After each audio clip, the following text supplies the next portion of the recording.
প্রযুক্তি ও মমতায়, কল্যাণ ও সমতায়, আস্থা ও সমাজসেবায় এই প্রতিপাদ্যকে সামনে রেখে জয়পুরহাটের পাঁচবিবিতে জাতীয় সমাজসেবা দিবস পালিত হয়েছে। উপজেলা প্রশাসন ও উপজেলা সমাজসেবা কার্যালয়ের উদ্যোগে আলোচনা সভা ও র্যালির আয়োজন করা হয়। অনুষ্ঠানে সমাজসেবার কার্যক্রমে আরও মানবিক ও কার্যকর করতে প্রযুক্তির ব্যবহারের উপর গুরুত্বারোপ করা হয়। এতে বিভিন্ন শ্রেণী পেশা মানুষ অংশ নেন। বিস্তারিত দেখুন আব্দুল কাইয়ুমের প্রতিবেদনে। জয়পুরহাটের পাঁচবিবি উপজেলায় জাতীয় সমাজসেবা দিবস উপলক্ষে নানা কর্মসূচি পালিত হয়েছে। শুক্রবার বেলা 11টার দিকে উপজেলা প্রশাসন ও উপজেলা সমাজসেবা কার্যালয়ের যৌথ আয়োজনে উপজেলা পরিষদের সম্প্রসারিত ভবনের সভাকক্ষে এক আলোচনা সভা অনুষ্ঠিত হয়। এর আগে দিবসটি উপলক্ষে একটি র্যালি উপজেলা চত্বর প্রদক্ষিণ করে। আলোচনা সভায় সভাপতিত্ব করেন পাঁচবিবি উপজেলার নির্বাহী অফিসার মোহাম্মদ সেলিম আহমেদ। সভা সঞ্চালনা করেন উপজেলা মহিলা বিষয়ক কর্মকর্তা ওবায়দুল রহমান। আলোচনায় বক্তারা সমাজসেবার কার্যক্রমে প্রযুক্তির ব্যবহার বাড়ানো, মানবিক মূল্যবোধ জোরদার ও পিছিয়ে পড়া জনগোষ্ঠীর কল্যাণে সমন্বিত উদ্যোগের প্রয়োজনীয়তার কথা তুলে ধরেন।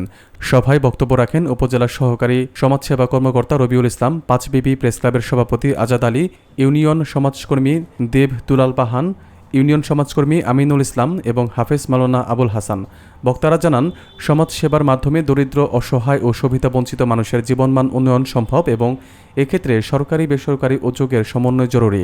অনুষ্ঠানে উপজেলার বিভিন্ন এতিমখানা ও হাফেজখানার শিক্ষক শিক্ষার্থী, স্থানীয় গণ্যমান্য ব্যক্তিবর্গ এবং উপজেলা সমাজসেবা অফিসের কর্মকর্তা কর্মচারীরা উপস্থিত ছিলেন। শান্তিপূর্ণ ও উৎসবমুখর পরিবেশে দিবসটির কর্মসূচি সম্পন্ন হয়। সভাপতি দপ্তর বিভিন্ন কার্যক্রম পরিচালনা করে আসছে। সেই মোতাবেক আমাদের উপজেলা সমাজসেবা কার্যালয়ে অনেক কার্যক্রম পরিচালিত হয়ে আসছে। আমরা সমাজসেবা কার্যালয়ে অসহায়, গরিব, দুস্থ এবং অনগ্রসর জনগোষ্ঠীর উন্নয়ন এবং সেবামূলক কাজ আমরা করে থাকি। সেই মোতাবেক আমাদের উপজেলা থেকে বয়স্ক ভাতা, বিধবা ভাতা, প্রতিবন্ধী ভাতা, অনগ্রসর জনগোষ্ঠীর বিশেষ ভাতা, শিক্ষা ও বৃত্তি পদ্ধতিতে ভাতা প্রদান করতেছে এবং ভাতাভোগীর যে মোবাইল অ্যাকাউন্ট FMS-এ সরাসরি তাদের ব্যালেন্সটা ঢুকে যাচ্ছে। এখান থেকে মধ্যবিত্তভোগী কোনো টাকাটা করার কোনো নাই এবং এটা হচ্ছে। এছাড়াও আমাদের বিভিন্ন কার্যক্রম, যেমন হাসপাতাল সমাজসেবা কার্যক্রম, অসহায়, গরিব, দুস্থ রোগীর যেগুলো হাসপাতালে ভর্তি হয়, ভর্তি রোগীর জন্য চিকিৎসা সহায়তার জন্য ওখান থেকে আমরা ওষুধ সরবরাহ করে থাকি স্যার। এবং আমাদের এতিমখানা আছে, আমাদের মোট 16টা এতিমখানা, 136 জন নিবাসী মাসিক 2000 টাকা করে ক্যাপিটেশন পাচ্ছে, আমাদের পাচ্ছে। তাছাড়া আমাদের আমাদের আছে, ঋণ কার্যক্রম পরিচালনা হয়ে আসছে এবং আমাদের অফিস থেকে আরও যেমন অসহায়, দুস্থ এবং দুরারোগ্য 6টা, kidney cancer, liver cirrhosis, thalassemia, জন্মগত স্ট্রোক এবং প্যারালাইস রোগীদের একটা আবেদন, যারা 50,000 টাকা করে আবেদন করলে যাচাই বাছাই সাপেক্ষে তাদেরকে 50,000 টাকা করে প্রদান করা হয়। এছাড়া আমাদের প্রতিবন্ধী শনাক্তকরণ কার্যক্রম চলমান রয়েছে, তাদেরকে সুবর্ণ নাগরিক কার্ড প্রদান করা হয়। এ ধরনের সরকারি যে সেফটিনেস প্রোগ্রাম, এটা কিন্তু সমাজসেবা অফিসারের মাধ্যমে সরকার বাস্তবায়ন করছে। আর তার ভিতরে উল্লেখযোগ্যভাবে বলেছে, বয়স্ক মানুষের জন্য যে ভাতা গভর্নমেন্ট দেয়, বিধবাদের ভাতা, হিজড়াদের ভাতা, দলিত সম্প্রদায়ের ভাতা, চিকিৎসার জন্য সহায়তা, দুরারোগ্য রোগে যদি কোনো মানুষ আক্রান্ত হয় তাকে সরকার এককালীন সহায়তা দেয় এবং কীভাবে করতে হয় সেটা উনি বলার চেষ্টা করেছে। এছাড়াও সমাজসেবার মাধ্যমে বিভিন্ন গ্রাম ভিত্তিক সংগঠন আছে, সংগঠনের সদস্যদের মাঝে ওনারা ঋণ দিয়ে থাকে।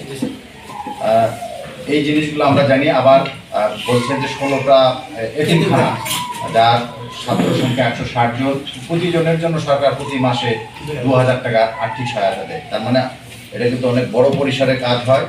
তো আপনারা যারা স্টেক হোল্ডার আছেন, আপনারা একটু সচেতন হবেন। আর বিশেষ করে যারা বয়স্ক মানুষ, বয়স্ক ভাতা, বিধবা ভাতা পান, খুব বড় পরিসরে ঘটে তা বলছি না, একটিও যেন না ঘটে।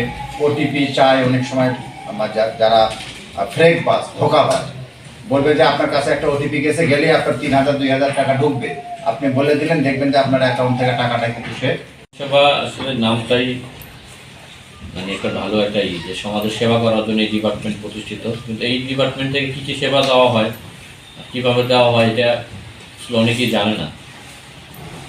তো আজকের এই দিবসের মাধ্যমে সমাজসেবা বিভাগকে অনুরোধ থাকবে যে আমাদের সমাজের অবহেলিত সুবিধা বঞ্চিত যে সকল লোকজন রয়েছে তাদের প্রত্যেককেই এই সেবার আওতায় কীভাবে আনা যায় সেই উপায়টা খুঁজে বের করা। আমরা যদি বলি বয়স্ক ভাতা সমাজসেবা ডিপার্টমেন্ট থেকে দিয়ে দেওয়া হয়ে থাকে, তো আমরা সবাইকে কিন্তু দিতে পারি না। বয়স্ক ভাতার ক্ষেত্রে সবাইকে কিন্তু দেওয়া যায় না। ক্ষেত্রে অনেকেই আমার কাছে আবেদন করে, সমাজসেবাও যায়, মানুষের ভোগান্তি সৃষ্টি হয়। মানুষের প্রতি একটা ধারণা যে বয়স হইলেই কিন্তু পাবেন, এরকম না। বয়স্ক ভাতা সবাই পায় না। তারপরে হচ্ছে যে বিধবা ভাতাও সবাই পাবে না। ভাতা রয়েছে কিন্তু সবাই কিন্তু পাচ্ছে না, বা আমরা কিন্তু সেই পরিমাণ বাজেট পাই না, সমাজসেবাও পাই না।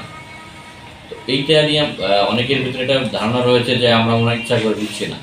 শুধুমাত্র আমাদের পঙ্গুত্ব ভাতা যেটাকে বলে, বা প্রতিবন্ধী ভাতা যেটাকে বলে, এইটা হলো শতভাগ দেওয়া হয়।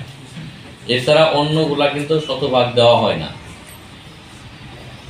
তো এই ক্ষেত্রে সমাজসেবা বিভাগের প্রতি অনুরোধ থাকবে, আমাদের যাদেরকে দেওয়া হয় তারা, তাদের দরকার, কিন্তু তার চেয়েও যদি খুব খারাপ অবস্থা কারো থাকে তাকে বারবার ইনক্লুড করে রিভাইজ করা দরকার।